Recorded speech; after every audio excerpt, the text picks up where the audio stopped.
It is finally time to tell the story of how the Fiero turned from this into this.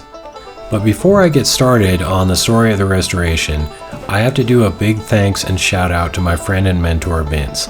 Vince has worked side by side with me on the last 2 car projects that I've done, and has taught me numerous things along the way. I never would have been able to complete this project on my own. Thank you, Vince. I also want to give a huge thanks to my dad, who gave me the car on the condition that it leave his yard. Thanks, Dad. A Fiero is a gift only a redneck would love, and I love it.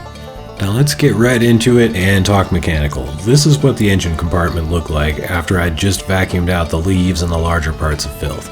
It wasn't honestly too bad, but it was definitely pretty rusted up in a lot of parts, and there's more than a few things missing. Now this is what it looked like when I rolled down the road. Now there are still a few bubblegum fixes in here, but everything was properly connected and working, and at least all the functioning parts have been cleaned. At this point I should mention that I didn't get everything I needed to do this project in 2 weeks at O'Reilly's. We had a parts car that fortunately was in the same color, but was not in the greatest condition, but it was absolutely indispensable in finishing this project. With more than a little profanity though, we did manage to get it done. Oh God.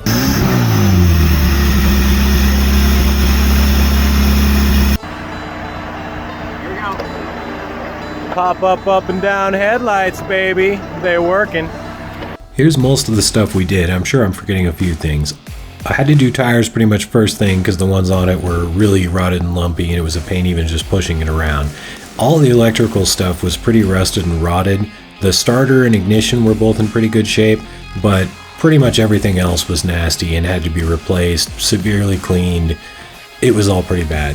The cooling system on these is a little bit of a pain. I made sure to clean out every single part of it. Also added a permanent hose fitting on the coolant line that goes into the engine for doing future radiator flushes, just to make it more convenient. I just kind of went over all of it because it was something that, I was very worried about going through the extreme temperatures that I did on the way back. And also added a manual switch for the cooling fan, because on a lot of these 80s GM vehicles with electric cooling fans, it only comes on at a really high temperature, and it's kind of too late when you're in really high temperature outside. So I put it with a switch so that I could put it on whenever I want, which is kind of always a good idea on these vehicles. Now, the clutch master and slave cylinder needed replaced. A lot of stuff like that was rotted out. I have a new pedal I haven't put on, but the actual clutch itself was in good shape, but I'm probably going to do more work on it later. And a weird one on this is that we were getting coolant in the first and second cylinder, but the head gasket was intact. And so it took a bit to figure it out, but it was the intake manifold gasket was not set well. And after putting a new one in, it solved the problem. And so there was a bunch of other stuff like that in fluids and seals that was fairly minor that we took care of.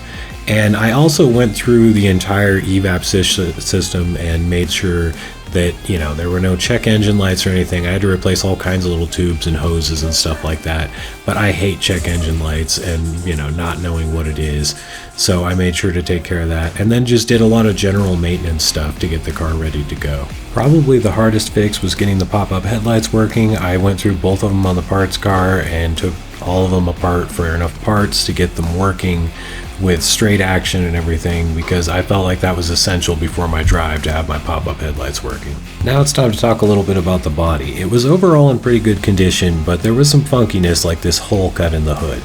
Now, with the hood from the parts car and a few other things like these little fake side windows, I was able to build a mostly complete car before bringing it home. I'm still doing a lot of work on the bodywork, and just a simple cleaner polish job did wonders on the hood. But it's still definitely a work in progress. I'm going to try and make it look as nice as possible before I totally repaint it and make it look crazy, but more on that in the future. Now, I do want to say that this was not a one-step process. After thinking I had it mostly fixed, I got an air bubble in the engine on my first test drive, couldn't figure it out, and had to get a tow. Thanks, AAA. This led to me having to learn the intricacies of the cooling system, which is probably the second hardest part of the repair. The car made the whole 2,000-mile sightseeing trip, though, through some pretty crazy conditions at certain points, but now it is back home being a reliable daily driver, and by the way, the animals love it. More in the future on this car. Thanks for watching.